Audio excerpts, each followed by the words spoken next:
ونستعينه ونستغفره ونعوذ بالله من شرور أنفسنا ومن سيئات أعمالنا من يهد الله فلا مضل له ومن يضلل فلا هادي له ونشهد أن لا إله إلا الله وحده لا شريك له ونشهد أن سيدنا وحبيبنا ومولانا محمدا عبده ورسوله الذي أرسله بشيرا ونذيرا وداعيا إلى الله بإذنه وسراجا وقمرا منيرا فقد قال الله تعالى في كلامه المجيد وفي فرقانه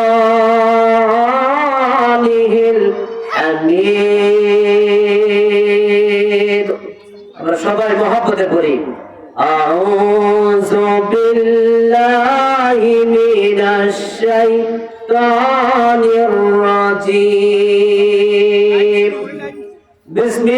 বিসমিল্লাহির রাহমানির রহিম ইন্নাল্লাহা ওয়া মালাইকাতাহু ইউসাল্লুনা আলান নাবী ইয়া আইয়ুহাল্লাযীনা আমানু সাল্লু আলাইহি ওয়া সাল্লিমু তাসলিমা আল্লাহুম্মা সাল্লি আলা মাওলানা মুহাম্মদ ওয়া আলা আলি সাইয়্যিদিনা مولانا بلغ العلا بكماله كشف الدجى بجماله حسنت جميع خصاله صلوا عليه وآله ইমানের পথে অবিচল থেকে আমার মরণ যেন হয় ইমানের পথে অবিচল থেকে আমার মরণ যেন হয় তোমারই কাছে মিনতি আমার তোমারই কাছে মিনতি আমার মহামহিম দয়াময় ইমানের পথে অবিচল থেকে আমার মরণ যেন হয় ইমানের পথে অবিচল থেকে আমার মরণ যেন হয় দারুল হুদা দাখিল মাদ্রাসা আলমপুর নূরপুর কামদাগাঁও বেতগঞ্জ বাজার সুনামগঞ্জ সদরের উদ্যোগে 19তম বার্ষিক ওয়াজ মাহফিল আজকের মাহফিলের সম্মানিত প্রধান অতিথি প্রধান মেহমান আন্তর্জাতিক খ্যাতি সম্পূর্ণ মুফাসসিরে কোরআন আল্লামা হযরত আব্দুল্লাহ আল আমিন সাহেব ঢাকা বিশেষ মেহমান ও আমন্ত্রিত মেহমান সহ যারা আমাদের মাহফিলে বয়ান করবেন, আল্লাহ যেন আমাদের সেই মেহমানদেরকে মাহফিলে হাজির হন, আল্লাহ তাদেরকে সুযোগ দেন, আল্লাহুম্মা আমিন। বার্ষিক ওয়াজ মাহফিল, তাফসীরুল কোরআন মাহফিল দারুল হুদা দাখিল মাদ্রাসা কর্তৃক আয়োজিত আজকে এমন একটি জান্নাতের বাগানে আসার এবং সুযোগ দান করে সেই মহান মনিবের দরবারে আমরা লাখ কোটি শুকরিয়া আদায় করব। আলহামদুলিল্লাহ, দরুদ আর সালাম পাঠাই বিশ্ব মানবতার বন্ধু, বিশ্ব নবী, বিশ্ব নেতা, যার সুপারিশ ছাড়া আমরা জান্নাতে যেতে পারবো না, সেই বিশ্ব নবীর প্রতি আমরা হৃদয় নিংড়ানো ভালোবাসা নিয়ে দরুদ আর সালাম পাঠাই। জোরে সাল্লাল্লাহু আলাইহি ওয়াসাল্লাম। যে আল্লাহ তাআলা আমাদেরকে ভালোবেসে মহব্বত করে এমন একজন নেতা পেয়েছি, সেই নেতা গর্বিত নেতা,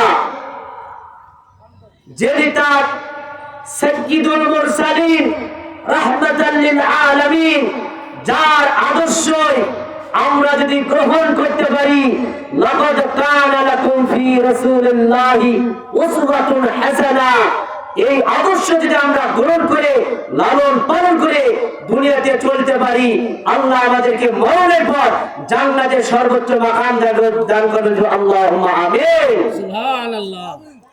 আমি আলমপুরবাসীদেরকে উদাত্ত আহ্বান করব, আপনাদের কাঙ্ক্ষিত রক্ত এবং ঘাম ঝরানো এই দারুল হুদা দাখিল মাদ্রাসা আপনারা গড়িয়েছেন।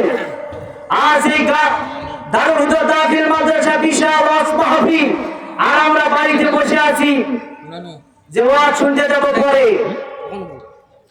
আল্লাহ পাক বলেছে, ওয়া ইযা কুরিয়াল কুরআন ফাসতামিউ লাহু ওয়া আনসিতু লাআল্লাকুম তুরহামুন। তোমরা কোরআনের মাহফিলে বসো, শোনো, মনোযোগ দিয়ে শোনো, কথা বলো না, হট্টগোল করো না, মারামারি করো না। তোমরা যদি মনোযোগ দিয়ে শুনতে পারো, তোমাদের প্রতি আমার দয়া এবং রহমত বর্ষিত হবে। জোরে বলুন না সুবহানাল্লাহ। এটা এমন একটা জান্নাতের বাগান। আমরা ভাবি চা স্টলে বসতে চিন্তা করি যাবনি রাতে যাবনি, কিন্তু এটা একটা যে একটা গুরুত্বপূর্ণ মাহফিল, এটা একটা হাদিসের ভাষায় জান্নাতুল বাগান। এই জান্নাতুল বাগানে আমরা আসতে পারি না। আমি একটু কোরআনুল কারীমের সূরা আল-বাইয়িনা থেকে এক আয়াত কারিমা পাঠ করব। আউযু বিল্লাহি মিনাশ শাইতানির রাজীম।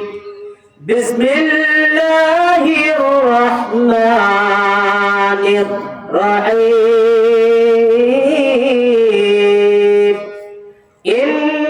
ইন্নাল্লাযীনা আমানু ওয়া আমিলুস সালিহাত উলাইকা হুম খায়রুল বারিয়াত। সাদাকাল্লাহুল আযীম ওয়া সাদাকা রাসূলুল কারীম। 30 পারা কোরআনুল কারীমের 30 পারা সূরা আল-বাইয়িনা। আল্লাহ পাক বলেছে, যারা দুইটি গুণ অর্জন করবে, এক নম্বর হচ্ছে ঈমানের গুণ। কিসের গুণ? ঈমানের গুণ। এক নম্বর ঈমানের গুণ, আর দুই নম্বর হচ্ছে কি? সৎ কাজের আদেশ। এই ঈমান এবং যারা সৎ কাজের আদেশ করবে, তারা হলো দুইটি গুণের অর্জন করবে এবং তারা হলো পৃথিবীর মধ্যে সর্বশ্রেষ্ঠ জাতি। জোরে না সুবহানাল্লাহ। তাহলে কয়টা গুণ অর্জন করা লাগবে? দুইটা। একটা হচ্ছে ঈমান আনা লাগবে, দুই নাম্বার সৎ কাজ করা লাগবে। আল্লাহ তাআলা বলেছেন, কুনতুম খায়রা উম্মাতিন উখরিজাত লিন-নাস তা'মুরুনা বিল মা'রুফ ওয়া তানহাউনা 'আনিল মুনকার ওয়া তু'মিনুনা বিল্লাহ। চিৎকার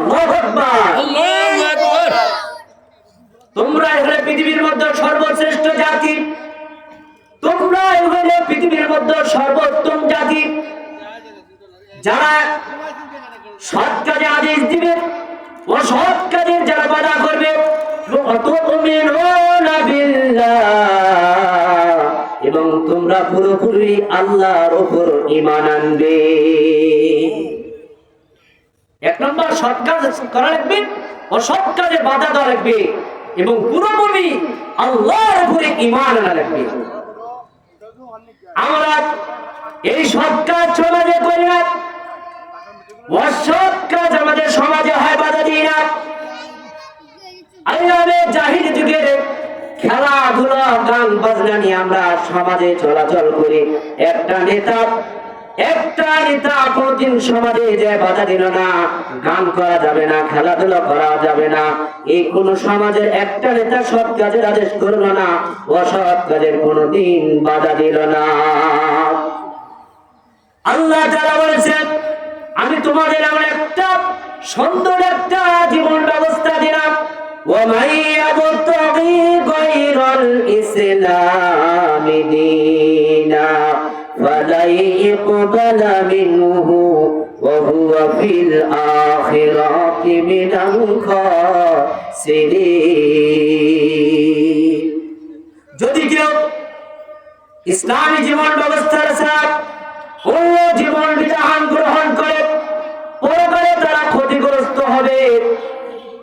জীবন ব্যবস্থা, পারিবারিক জীবন, সামাজিক জীবন, রাষ্ট্রীয় জীবন, এই জীবনটা যদি আমরা ইসলাম যে আমরা পালন করতে পারি, এক নম্বর জীবন বিধানটা যদি আমরা গ্রহণ করতে পারি, আল্লাহ তাআলা বলছে, হে বান্দা, ইসলামকে তোমরা এবং জীবন ব্যবস্থাকে তোমরা যদি গ্রহণ করো, আমি আল্লাহ তাআলা বলেছি ইসলাম বাদ দিয়ে যারা অন্য কিছু জীবন ব্যবস্থা গ্রহণ করবা, ওই পশ্চিমা সংস্কৃতি যদি তোমরা গ্রহণ করো, পরকালের মধ্যে তোমরা ক্ষতিগ্রস্ত হয়ে যাবে।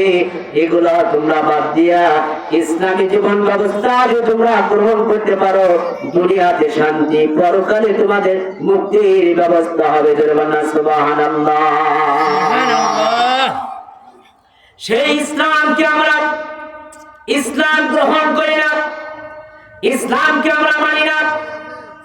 এই ইসলামের দাওয়াত যারা দিয়েছে, রাসূলদের শুরু করে নিয়ে সাহাবীদের রক্ত ঝরেছে, রাসূলের রক্ত ঝরেছে। উহুদের ময়দানে আমার রাসূলের দাঁতকে তারা ভেঙে দিয়েছে, লোহার হেলমেট রাসূলের মাথার ভেঙে পড়ে গিয়েছিল। এই 9টা সাহাবীদের রক্ত জমিনে পড়েছে। জমিনে রক্ত পড়ার কারণে ইসলামের ভূমিটা উর্বর হয়েছিল। সুবহানাল্লাহ। রাসূল সাল্লাল্লাহু আলাইহি সাল্লাম সাদ বিন আবি ওয়াক্কাস রাদিয়াল্লাহু আনহুকে বলো, সাদ বিন আবি ওয়াক্কাস রাদিয়াল্লাহু আনহু আফ্রিকাতে যাও। আফ্রিকার মানুষরা ইসলামকে তারা এখনো জানে না, বোঝে না। ইসলাম কি তুমি চলে যাও, তোমার নেতৃত্বে অনেকগুলো সাহাবীদেরকে নিয়ে আফ্রিকার দিকে চলে যাও। আফ্রিকার কালো মানুষ, কালো দেহ বিশিষ্ট মানুষেরা সাদ ইবনে আবি ওয়াক্কাস তার নেতৃত্ব বাহিনী নিয়ে, তার দলবল নিয়ে আফ্রিকার দিকে যখন হাজির হয়ে যায়, আফ্রিকার হিংস্র জন্তু জানোয়ারেরা তাদেরকে দেখিয়ে খাবার জন্য তারা চাহিয়ে থাকে, পলক পাখির মতন তারা চাহিয়ে থাকে। আফ্রিকার জঙ্গলে যখন যায়, আফ্রিকার কালো মানুষেরা চিন্তা করলো, এরা কারা রে, এরা কোন দেশ থেকে তারা এসেছে। সাদ ইবনে আবি ওয়াক্কাস রাদিয়াল্লাহু আনহু শিবির স্থাপন যখন করলো, শিবির স্থাপন রাত যখন তারা ওখানে যাপন করবে, আফ্রিকার মানুষেরা চিন্তা করলো আজকে রাত তারা হিংস্র জন্তুর খোরাকে তারা পরিণত হয়ে যাবে। কোথায় দাওয়াত দিতে গেছে? ইসলামের রাষ্ট্র প্রতিষ্ঠা করার জন্য, ইসলামী সমাজ প্রতিষ্ঠা করার জন্য তারা আফ্রিকার ভূখণ্ডে চলে গেছে, তারা কালিমার দাওয়াত দেওয়ার জন্য।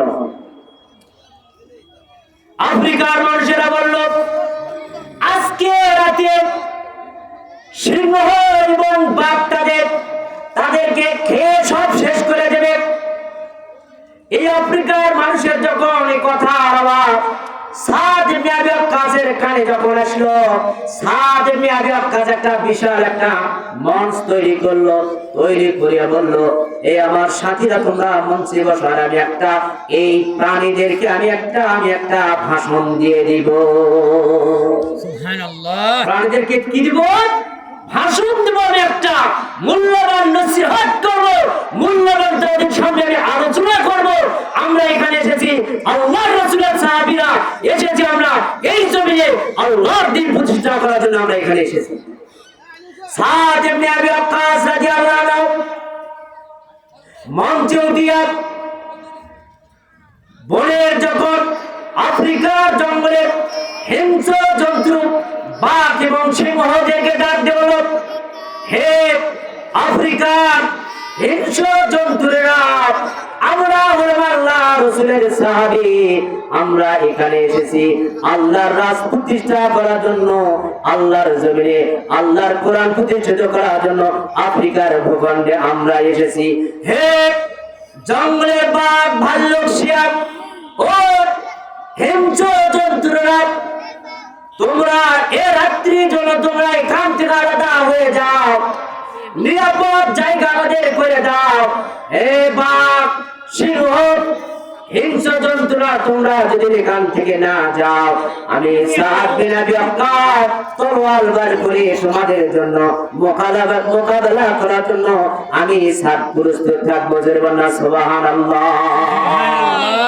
এই বক্তব্য যখন সাদ বিন আবি ওয়াক্কাস আফ্রিকার ভূখণ্ডে আফ্রিকার জঙ্গলে যখন এই বক্তব্য দেন, আফ্রিকার কার মানুষেরা চিন্তা করলো, এ কোন মানুষে আর কার সামনে বক্তব্য দিল?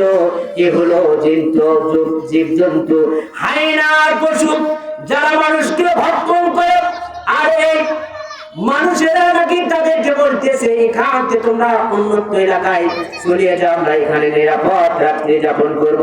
আজকে রাত্রে তারা এখানে এই বাঘের খোরাক হয়ে যাবে, সিংহর খোরাক হয়ে যাবে। সাদ ইবনে আবি ওয়াক্কাস যখন এই বক্তব্য দিল, দেখি যে কিছু আফ্রিকার মানুষেরা দেখে বাঘ লাইন ধরেছে জঙ্গল ছেড়ে দেওয়ার জন্য, সিংহ ছেড়ে দিয়েছে বন ছেড়ে দেওয়ার জন্য। জীব জন্তু হাইনারা আফ্রিকার জঙ্গল থেকে উন্নত জায়গা করে নিল। জোরে বলনা সুবহানাল্লাহ। দেখে আল্লাহর সাহাবী, আল্লাহর রাসূলের সাহাবী একটা বক্তব্য দিয়েছে যে আমরা এসেছি আল্লাহর জমিনে আল্লাহর দ্বীন প্রতিষ্ঠিত করার জন্য, আমরা হলাম আল্লাহর সাহাবী, আল্লাহর জমিনে আল্লাহর দ্বীন প্রতিষ্ঠিত করব আমরা। তোমরা এখান থেকে তোমরা সরে চলে যাও, আমরা নিরাপদ এখানে রাত্রি যাপন করব। এমন মুহূর্তে সব জগৎ চলে যায়। সাদ ইবনে আবি ওয়াক্কাসের এই বাঘ সিংহ যাওয়ার পর আফ্রিকার ভূখণ্ডে বিনা যুদ্ধে তারা হাজার হাজার মানুষেরা দলে দলে এসে বলল, লা ইলাহা ইল্লাল্লাহ, লা ইলাহা ইল্লাল্লাহ, লা ইলাহা ইল্লাল্লাহ, লা ইলাহা ইল্লাল্লাহু মুহাম্মাদুর রাসূলুল্লাহ সাল্লাল্লাহু আলাইহি ওয়াসাল্লাম। বিনা যুদ্ধে আফ্রিকার ভূখণ্ডে ইসলামের পতাকা আকাশে জমিনে উড্ডীয়মান ছিল। এই বিশ্বনবী একদিন সাহাবীদেরকে নিয়ে বসেছে, বলছো আমার সাহাবীরা, আমি রাসূল মন চাই, অনেকদিন ধরে আমি কাবা ঘরে যাইতে পারি না, আমার মনে বল চাই কাবার ঘর প্রাণ ভরে আমি দেখতে চাই, কিন্তু কট্টর কাফির আবু জেহেলের কারণে আমি এই কাবা ঘরে আমি যাইতে পারি না, মন ভরে আমি কাবা ঘরে চুমু দিতে পারি না। ও আমার সাহাবী কে আসো কাবা ঘরটা একটু মন ভরে দেখে আসে, কাবা ঘরের ছবিটা আমার কাছে বলবে, আমি প্রাণ খুলে একটু কাবা ঘরের ছবিটা আমি দেখতে চাই। এমন একজন সাহাবী চট করে দাঁড়িয়ে বলল, লাব্বাইক ইয়া রাসূলুল্লাহ, রাসূল বলল, ও ছোট্ট সাহাবী আব্দুল্লাহ ইবনে মাসউদ রে, তুমি ছোট্ট সাহাবী, তুমি বড় নয়, আর সবচেয়ে বড় কাফের, কট্টর কাফের আবু জেহেল সে শক্তিমান। যদি তুমি যাও তোমার উপর আঘাত আনতে পারে, তোমাকে সে হত্যা করতে পারে, তোমাকে সে শহীদ করে দিতে পারে। হে আব্দুল্লাহ ইবনে মাসউদ, তুমি বসে যাও, তুমি যেও না। বড় কোন সাহাবী আছে নাকি সে যায় যেন কাবার পাশে, কাবাটা দেখে আসে আমার কাছে যেন সে বলতে পারে তুমি বসে যাও, তুমি বসে যাও। আবার রাসূল বলতেছে, কোন সাহাবী আছে যে কাবার পাশে যা কাবাটা দেখে আছে, প্রাণ ভরে আমার কাছে কাবার কথা বলবা। এমন সময় দ্বিতীয়বার লাব্বাইক বললে ডাক দিল। আব্দুল্লাহ ইবনে মাসউদ বলল, লাব্বাইক ইয়া রাসূলুল্লাহ, অনুমতি যদি আমাকে দেন কাবা ঘরের সামনে যে প্রাণ খুলে আমি সূরা আর রহমান তেলাওয়াত করব। জোরে বলুন সুবহানাল্লাহ, সুবহানাল্লাহ। রাসূল বলে, হে সাহাবী, তুমি ছোট্ট, তুমি যে না, তুমি যে না, প্রথমে তুমি লাব্বাইক বলেছিলে, তুমি আর তোমাকে আমি নিষেধ করেছি, আবার কেন তুমি দাঁড়াইছো? আব্দুল্লাহ ইবনে মাসউদ বলল, ইয়া রাসূলুল্লাহ, ইয়া হাবিবাল্লাহ, আমার মন চায় আমি যে কাবার সামনে সূরা আর রহমান তেলাওয়াত করব, আর কাবা ঘরের বর্ণনা সব আপনার কাছে বলে দিব। রাসূল বলল, সাহাবী তুমি বসে যাও, তুমি বসে যাও, সবচাইতে কট্টর কাফের আবু জেহেল তোমাকে আঘাত করতে পারে, তোমাকে রক্তাক্ত করতে পারে। আমার মনে ভয় করে বড় কোন সাহাবী যদি যায়, যদি কাবা ঘরের সামনে সূরা আর রহমান তেলাওয়াত করে, আবু জেহেল তাকে বাধা দিতে পারবে না। দ্বিতীয়বার যখন বলল, কোন সাহাবী আছো কাবা ঘরের কাছে যে সূরা আর রহমান তেলাওয়াত করবে, তৃতীয়বার ওই আব্দুল্লাহ ইবনে মাসউদ রাদিয়াল্লাহু আনহু ডাক দিল, ইয়া রাসূলুল্লাহ, ইয়া হাবিবাল্লাহ, আমি ছোট্ট মানুষ, ছোট হিসেবে আমাকে পছন্দ আপনি করতেছেন না, ইয়া রাসূলুল্লাহ, ইয়া হাবিবাল্লাহ, আপনি যদি আমাকে অনুমতি দেন কাবা ঘরের সামনে যায় আমি সূরা আর রহমান তেলাওয়াত করব। জোরে বলুন সুবহানাল্লাহ, সুবহানাল্লাহ। দেখেন সাহাবী ছোট হলেও ঈমানটা ছিল, তার হৃদয়টা ছিল ঈমানের উপর মজবুত, কোন বাতিলকে সে ভয় করে না। আব্দুল্লাহ ইবনে মাসউদ রাদিয়াল্লাহু আনহু হাঁটি হাঁটি পা পা করে কাবা ঘরের সামনে যায় সূরা আর রহমান যখন তেলাওয়াত করে, বিসমিল্লাহির রহমানির রহিম, আর রহমান আল্লামাল কুরআন। চিৎকার আল্লাহু আকবার, আল্লাহু আকবার। আব্দুল্লাহ ইবনে মাসউদ যখন সূরা আর রহমান তেলাওয়াত করে, এই বাণীটা যখন আবু জেহেলের কর্ণে কুহুরে চলে যায়, আবু জেহেল বলল, কে এসেছে কাবার সামনে? যে এই বাণী তো কোনো মানুষের বানানো বাণী নাই, কে আমার বুকে জমিয়ে এসে আমার বুকের উপরে কাবা ঘরের সামনে কোরআন থেকে কে আলো বলতেছে, কে আল্লাহর বাণী বলতেছে। এই কথা বলিয়া যখন আবু জেহেল হাঁটি হাঁটি পা পা করে কাবা ঘরের সামনে আসে, দেখে ছোট্ট মানুষ বলে, হে ছোট্ট বালক দাঁড়াও, তোমার জবান যে যেন আর একটা কোনো কথা উচ্চারণ না হয়। তোমার নাম কি? বলে, আমার নাম আব্দুল্লাহ ইবনে মাসউদ রাদিয়াল্লাহু আনহু, আমি হইলাম রাসূলের জলিল কদর সাহাবী।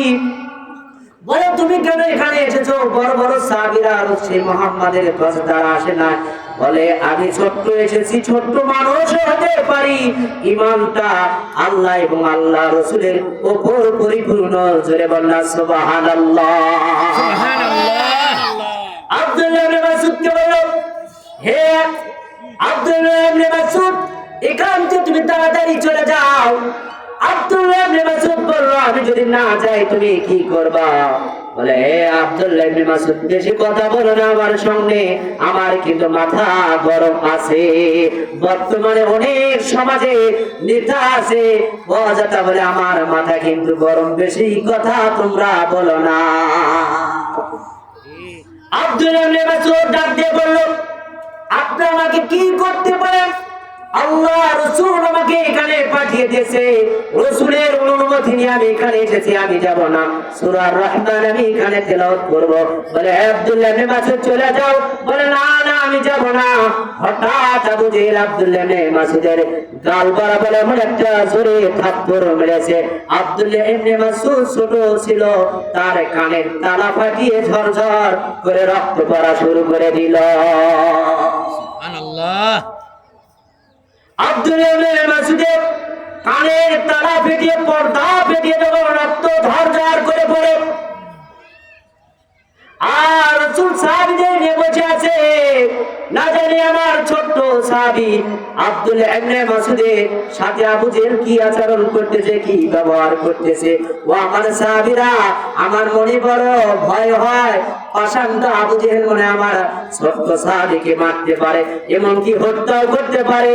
এই চিন্তায় যখন বসে আছে, আব্দুল্লাহ ইবনে মাসউদ রাদিয়াল্লাহু আনহু হাঁটি হাঁটি পা পা করিয়া যখন সামনে দিকে অগ্রসর হয়, এমন সময় রাসূল বলে, আমার সাহাবীরা দেখো দেখো, আমার আব্দুল্লাহ ইবনে মাসউদ রাদিয়াল্লাহু আনহু আসতেছে, আমার আব্দুল্লাহ ইবনে মাসউদ আসতেছে আসতেছে। এমন মত যখন কাছে আসে, আসিয়া দেখে আব্দুল্লাহ ইবনে মাসউদ রাদিয়াল্লাহু আনহু কানের তালা ধরে আছে, কান ধরে আছে। রাসূল বলে, আব্দুল্লাহ ইবনে মাসউদ রে তোমার কি হয়েছে, কি হয়েছে?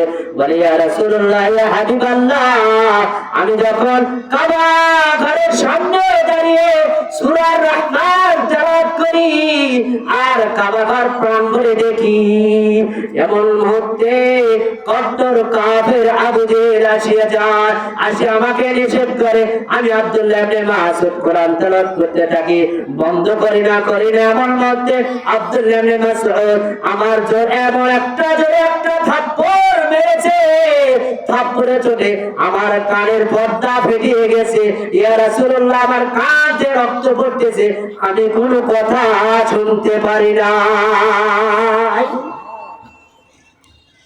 রাসূলুল্লাহ, আমার কানের পর্দা ফেটে গেছে, রক্ত পড়তেছে, আমি কোনো কথা শুনতে পারতেছি না। রাসূল আমার সাহাবীর অবস্থা দেখে রাসূলের চোখ দিয়ে পানি পড়ে যায়, সাহাবীরা কান্না শুরু করে দেয়।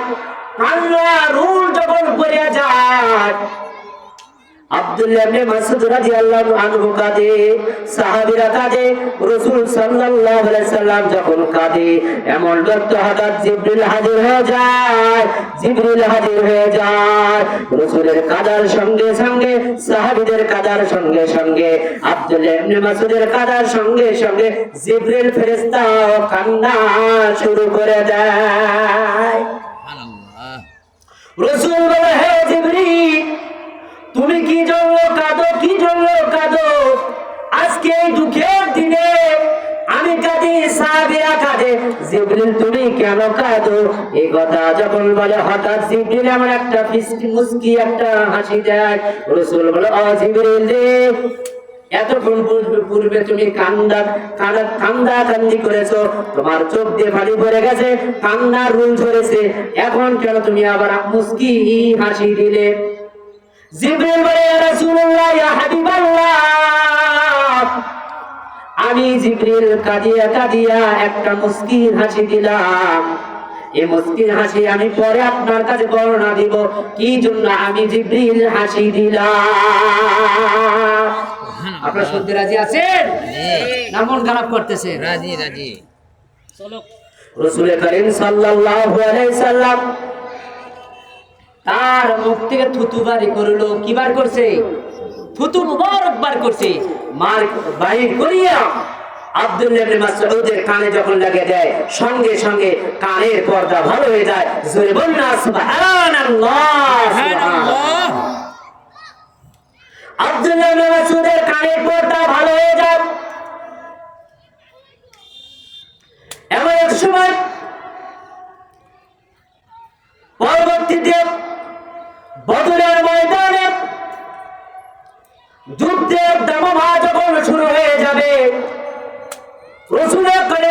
সাল্লাল্লাহু আলাইহি ওয়াসাল্লাম সাহাবীদেরকে বলল, মক্কা থেকে আবু জেহেল এসেছে, মদিনা আক্রমণ করার জন্য এসেছে, তোমরা প্রস্তুত হও, রেডি থাকো, মোকাবেলা করো, তারা মোকাবেলা করো, তারা আমাদের সাথে যুদ্ধ করবে, আমরা প্রতিহত করব। এই বলে সাহাবীদেরকে যখন বলে, মক্কার দুটো সন্তান মাআস আর মুআস এসে বলল, ইয়া রাসূলুল্লাহ, ইয়া হাবিবাল্লাহ, আপনি যদি আমরা মদিনার আনসারে দুটি ছিলেন, আপনি যদি আমাদের অনুমতি দেন, মদিনার মক্কা থাকতে সবচাইতে যে আপনাকে কষ্ট দিয়েছে, আঘাত করেছে এবং মক্কা থেকে বিতাড়িত করে আপনাকে মক্কা থেকে বাহির করে মদিনায় পাঠিয়ে দিয়েছে, ওই আবু জেহেলকে আমরা হত্যা করতে চাই। কোন সাহাবী বলছে? ছোট মাআস আর মুআস রাদিয়াল্লাহু আনহু বলতেছে, ইয়া রাসূলুল্লাহ, ইয়া হাবিবাল্লাহ, আমরা শুনেছি মক্কায় নাকি আবু জেহেল আছে, সে বড় কাফের, সে বড় কট্টর, সে আপনাকে কষ্ট দিয়েছে, সে আপনার সাথে নির্যাতন করেছে, আপনাকে দেশ থেকে বাহির করে দিয়েছে। ইয়া রাসূলুল্লাহ, আপনি যদি আমাদের অনুমতি দেন, আজ আমরা যাইব বদরের যুদ্ধে, যে আবু জেহেলকে, এই বদরের ময়দানে আবু জেহেলকে আমরা হত্যা করব। জোরে বলা সুবহানাল্লাহ। দেখেন ওই দুই ছোট্ট বালকের ঈমান কত বড় মজবুত। রাসূল বলল, তোমার নাম কি? বলে, আমার নাম মুআস। তোমার নাম কি? আমার নাম হলো মুআস। রাসূল বলল, মুআস আর মুআস রে, তোমরা বালক, ছোট্ট মানুষ, তোমরা চলে যাও, বাড়িতে যাও, যুদ্ধের মাঝে তোমরা ছোট বালকেরা যা কি করবে। আর আবু জেহেল হলো সে কট্টর বড় নেতা, শক্তিশালী নেতা। ও মুআস আর মুআস, তোমরা দুই ভাই বাড়িতে চলে যাও। এ কথা যখন বলে, দুই ভাই চোখ দিয়ে ঝরঝর করে কাঁদিয়ে, চোখ দিয়ে পানি পড়ে। রাসূল বলে, মুআস আর মুআস, তোমরা কাঁদো কেন? কি হয়েছে, কি হয়েছে?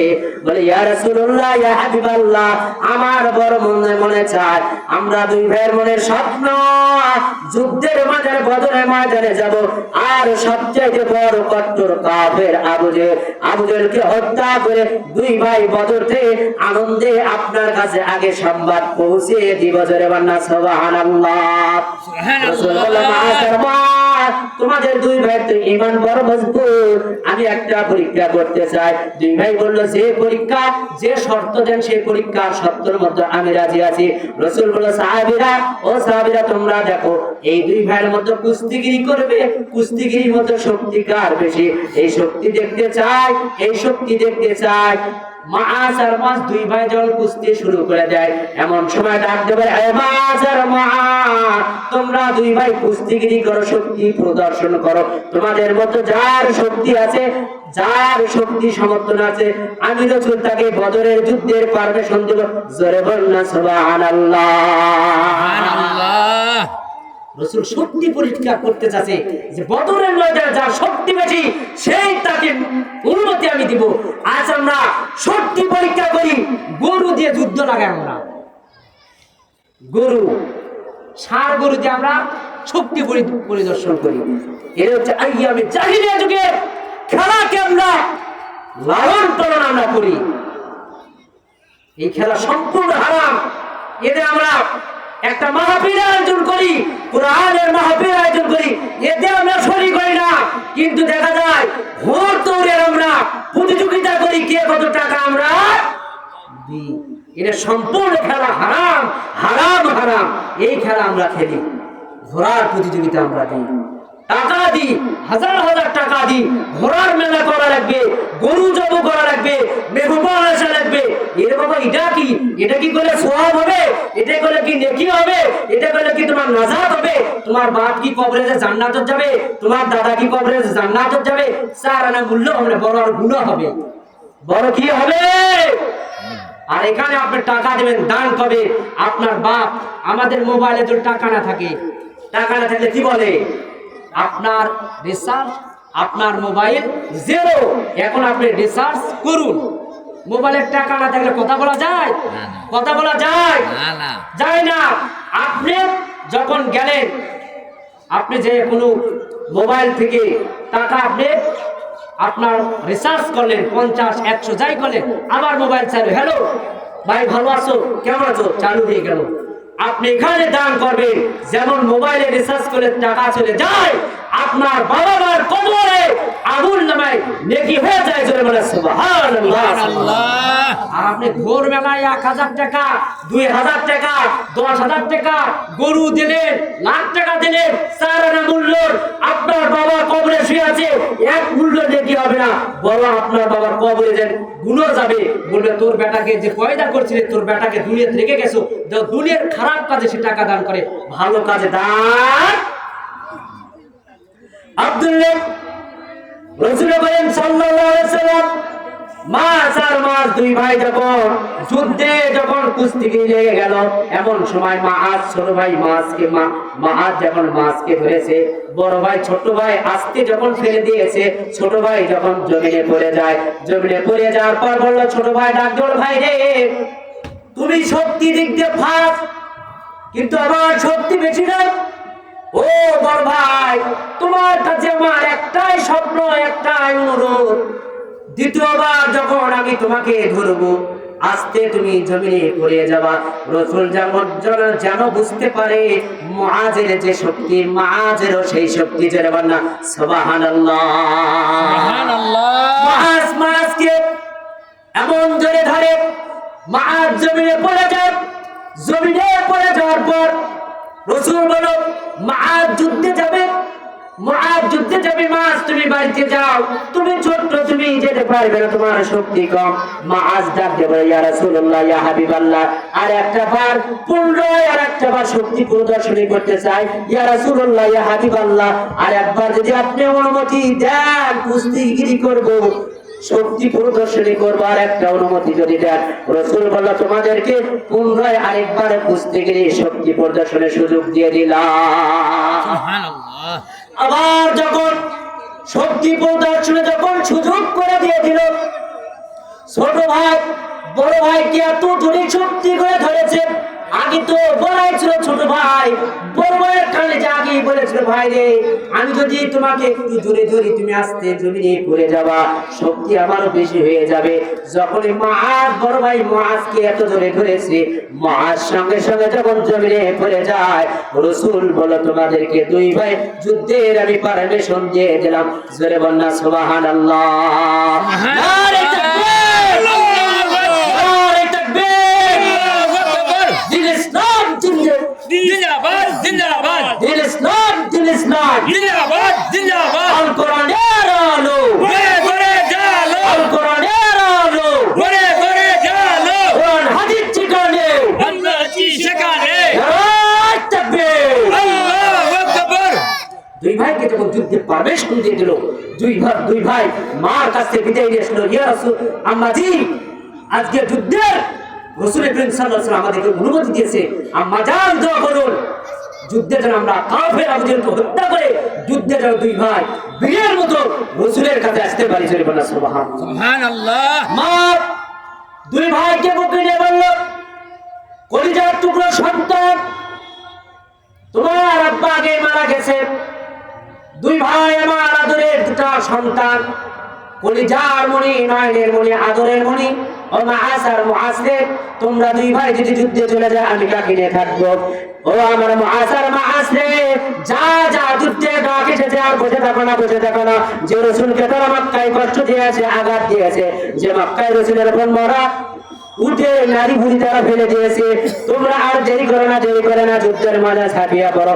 যুদ্ধের মাঝে যদি তোমরা শহীদ হয়ে যাও, কিয়ামতের মাঝে আমি ডাক দেব, আল্লাহ আমার সন্তান মাআজ আর মুআজ দুই ভাই যুদ্ধে শহীদ হয়ে গেছে, আমরা শহীদের মা, ইয়া আল্লাহ আমাদের সন্তান আমাদের কাছে এই কিয়ামতের মাঝে আমার কোলে তুলে দাও।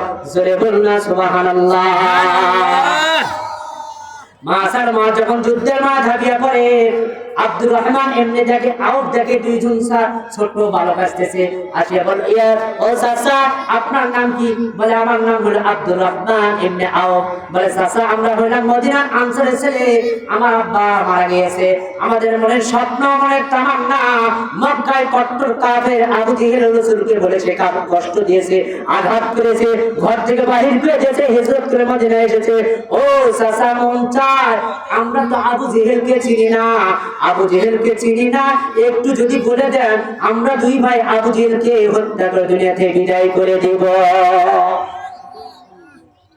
এমন শুনে আব্দুর রহমান এমনি আবদার বলে ও দুই ভালো তোমরা ছোট্ট তোমরা দুইজন যে না আবু জেহেলের শক্তি আছে, শক্তিমত্তা আছে, তোমাদেরকে শেষ করে দিতে পারে, তোমাকে হত্যা করতে পারে। মাথার মাছ ডাকতে বলে ইয়ারা আব্দুর রহমান এমনি আউফ চাচা একবার আমাদেরকে বলে দিন আমরা দুই ভাই যাব।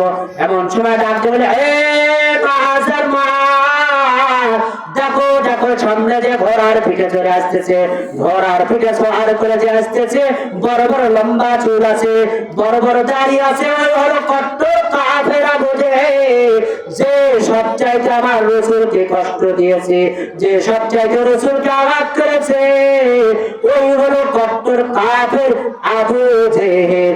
এই কথা যখন বলেছে মাআসার মার দুই ভাই সিংহের মতন বাঘের মতন গর্জন দিয়ে আবু জেহেলের সামনে যখন পড়ে যায়, আবু জেহেলের সামনে যখন পড়ে যায়, আবু জেহেল ডাক দিল ও বালক তোমরা কে কে? বলে আমরা হইলাম নবীর সাহাবী মাআসার মুআদ। বলে তোমরা কেন এসেছো? তোমরা ছোট্ট মানুষ, চলে যাও মায়ের কাছে, তোমার মাকে তোমরা বেঁধো, মাকে এতিম করো না, সন্তান হারা হয়ে তোমার মা আর ঘুমাবে না, শুধু কাঁদবে আর কাঁদবে। এমন মধ্যে মাআসার মা জানলে ও পাপে আবু জেহেল, ওই ঈমানের শক্তি নিয়ে আমরা তোমার কাছে হাজির হয়েছি, তোমাকে আমরা দুনিয়াতে আর বেঁচে রাখবো না। এমন সময় দুই ভাই যখন তলোয়ার বের করেছে, তলোয়ারে যুদ্ধ যখন শুরু হয়ে যায়, আবু জেহেল মুআজের এমন একটা তলোয়ারে আঘাত করেছে, মুআজের এটা বাম হাতে যখন আঘাত হয়েছে, বাম হাতটা কেটে বগলের চামড়ার সাথে ঝুলতেছে। আবু জেহেল এমন একটা আঘাত করেছে, মুআজের বাম হাত কেটে বগলের চামড়ার সাথে কি করতেছে? ঝুলতেছে। তলোয়ার চালাতে ডিস্টার্ব যখন হয় তখন কি করলো? নিজের হাত নিজের পায়ের তলে ফেলে আল্লাহু আকবার বলে একটা তলোয়ার কেটে হাত জমিয়ে শহীদ হয়ে হাত লাফালাফি শুরু করে দিল। এমন সময় ডান হাত দিয়ে আমার একটা আঘাত করেছে, আবু জেহেলের আঘাত লেগে আবু জেহেল ঘোড়া থেকে জমিনে পড়ে গেছে। জেহেল বলে মারহাবা মারহাবা। বড় কোনো সাহাবী লেগেছে? আপনারা আমার কথা বোঝেননি? আবু জেহেলকে হত্যা করতে বড় কোনো সাহাবী লেগেছে? বড় কোনো নেতা লেগেছে? উমর লেগেছে? ওসমান রাদিয়াল্লাহু আনহু লেগেছে? আলী রাদিয়াল্লাহু আনহু লেগেছে? না লাগে নাই। ছোট্ট দুই বালক সাহাবীর কারণে আবু জেহেল আবু জেহেল এমন একটা আঘাত করেছে, ঘোড়াকে ধ্বস করে পড়ে অজ্ঞান হয়ে জমিয়ে পড়ে আছে। বাংলাদেশের কট্টর পুলিশ স্বৈরাচারী শাসক আমাদের ছাত্র ভাইদের হাতে এমন প্রতিরোধ আন্দোলন করে তুলেছিল, যার ফলে কয়েক মিনিটের মাত্র ঢাকা থেকে পালিয়ে দিল্লি মামুবাড়ি গিয়ে আশ্রয় নিয়েছে।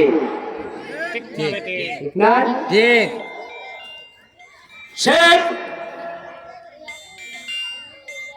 আবু জেহেলকে যখন আঘাতে পড়ে যায়, এমন সময় যুদ্ধের জয়লাভ যখন মহানবী সাল্লাল্লাহু আলাইহি ওয়াসাল্লামের কাছে যখন যুদ্ধের সুসংবাদ দেওয়া হইল, এমন সময় আব্দুল্লাহ ইবনে মাসউদ ডাক দিল, ইয়া রাসূলুল্লাহ ইয়া হাবিবাল্লাহ, আমি তো যুদ্ধে কোন সাহাবীদেরকে মারতে, কোন কাফেরদেরকে মারতে পারিনি, হত্যা করতে পারিনি। ইয়া রাসূলুল্লাহ একটা বার যদি আমাকে অনুমতি দেন, আমি এই কাফেরদের লাশ আমি চেক করতে চাই, কে মারা গেছে আর কে জীবিত আছে। ইয়া রাসূলুল্লাহ আমি আব্দুল্লাহ ইবনে মাসউদকে যদি আপনি অনুমতি দেন, আমি দেখব কে বেঁচে আছে, কে মারা গেছে, কে জীবিত আছে আর কে মারা গেছে। আব্দুল্লাহ ইবনে মাসউদ গেছে, তরোয়ার নিয়ে একজন কোমরে মারে, যারা মারা গেছে একবার শেষ, আর যারা জীবিত আছে ওগুলা কি হতো? তখন আবার তাকে শেষ করে ফেললাম। এইভাবে করতে করতে একটা একটাকে দেখতে দেখতে আবু জেলে কাজ গেছে। আবু জেল থেকে নেতা পড়ে আছে, একবারে মাটিতে পড়ে আছে। আব্দুল ইবনে মাসউদ তলোয়ার বার করছে, বার করে সেই কোমরে একটা গুতা মারছে। আবু জেল মারতে উঠছে, বলছে নেতা কাফের, আবু জেল তুই তো মারা যাস না, তোকে আমি শেষ করে দিব। বলে তুই আমাকে মারবি, তুই আমাকে হত্যা করে দিবি? বলে হ্যাঁ। আব্দুল ইবনে মাসউদ যখন তলোয়ার বার করছে, বলছে হে আব্দুল ইবনে মাসউদ, বলে তুই তো আমাকে শেষ করে দিবি, কিন্তু আমার যেন গর্দান উঁচু থাকে, আমার যেন ঘাড়টা উঁচু থাকে, কিয়ামতের ময়দানে দেখতে পারে এটা হলো সেই কট্টর কাফের আবু জেহেল। যেমন নাউজুবিল্লাহ নাউজুবিল্লাহ যে কর্ম করছে, মারা যাওয়ার আগে বলতেছে ও বাবা তুই যে আমার গলা কাটবে, গলা আমার গর্দান যেন উঁচু থাকে। কি থাকে? উঁচু থাকে, যেন দেখে যে দুনিয়াতে নেতার গর্দান উঁচু ছিল, মারা যাওয়ার পরে গর্দান। আব্দুল ইবনে মাসউদ তাকে শেষ করে দিল, ধরাছে তাকে জাহান্নামে যখন পাঠিয়ে দিল।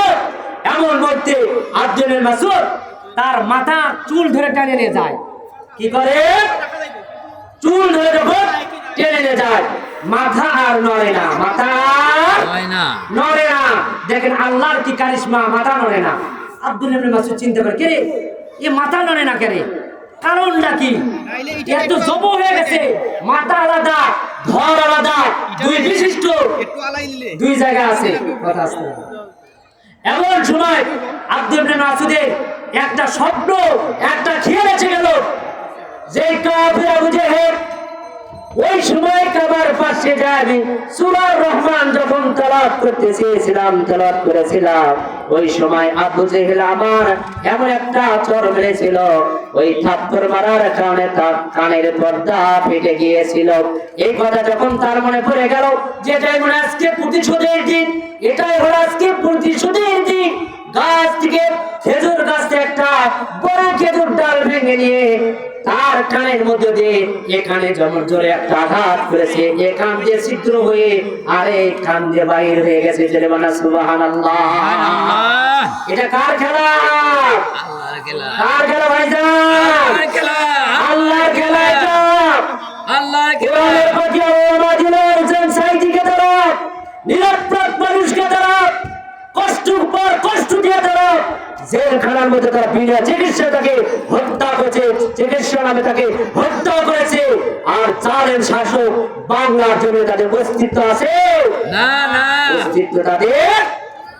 কেউ যদি এখন বর্তমানে 17 বছর মুখ খুলে তাও জামাত ইসলাম বলেছে আমরা জামাত ইসলাম করি, আর এই 17 বছরের গরিব হাসিনা, স্বৈরাচার হাসিনা লোকেরা, এই আওয়ামী লীগের লোকেরা মুখ খুলে দিয়ে বলতে পারে ভাই আমি আওয়ামী লীগ করি, করলে ওখানে মার, বললে কি ওখানে মার, কোনো খবর কথা নাই। আব্দুল ইবনে মাসউদ কান সিদ্ধ করিয়া রাসূলের দরবারে যখন হাজির হয়ে যায়, ইয়া রাসূলুল্লাহ, ইয়া হাবিবাল্লাহ, এই দেখেন সবচেয়ে কট্টর কাফের আবু জেহেলের মাথা নিয়ে আমি হাজির হয়েছি। রাসূল বললেন, সাহাবীরা হাসি। রাসূল করিম সাল্লাল্লাহু আলাইহি সাল্লাম আনন্দে যখন হাসি, আব্দুল্লাহ ইবনে মাসউদ রাদিয়াল্লাহু আনহু যখন হাসি, এমন মুহূর্তে জিবরিল আলাইহিস সালাম যখন হাজির হয়ে যায়, ইয়া রাসূলুল্লাহ, ইয়া হাবিবাল্লাহ, ওই সময় যে আব্দুল্লাহ ইবনে মাসউদের কানের পর্দা ফেটে দিয়েছিল, আপনি কেঁদেছিলেন, সাহাবীরা কেঁদেছিল, আমি কেঁদেছিলাম, আবার হেসেছিলাম। আজকে আপনি হাসতেছে, আমি জিবরিল আপনাদের হাসির সাথে শরীক হয়ে গেলাম। জোরে বলুন মারহাবা। ইমানের পথে অবিচার থেকে আমার মরণ যেন হয়, ইমানের পথে অবিচার থেকে আমার মরণ যেন হয়। কোন পথে থাকবো আমরা? কোন পথে? ইমানের সাথে। ইমানের সাথে, ইমান নিয়ে আল্লাহর জমিনে আমরা বাঁচতে চাই না? চাই। চাই, চাই। আর আমরা একটা তকবীর দিতে চাই। একটু জোরে তকবীর দিব। নারায়ে তাকবীর, নারায়ে তাকবীর। আল্লাহ তাআলা আমাদের সবাইকে কোরআন ইসলাম বোঝার তৌফিক দান করে। আমাদের জীবন ব্যবস্থা যে ইসলাম, এটা আমাদের মানার জন্য আল্লাহ পাক সুযোগ করে দেন। আল্লাহুম্মা আমিন। ওয়া মা আলাইনা ইল্লাল বালাগ। আসসালামু আলাইকুম ওয়া রাহমাতুল্লাহি ওয়া বারাকাতুহু।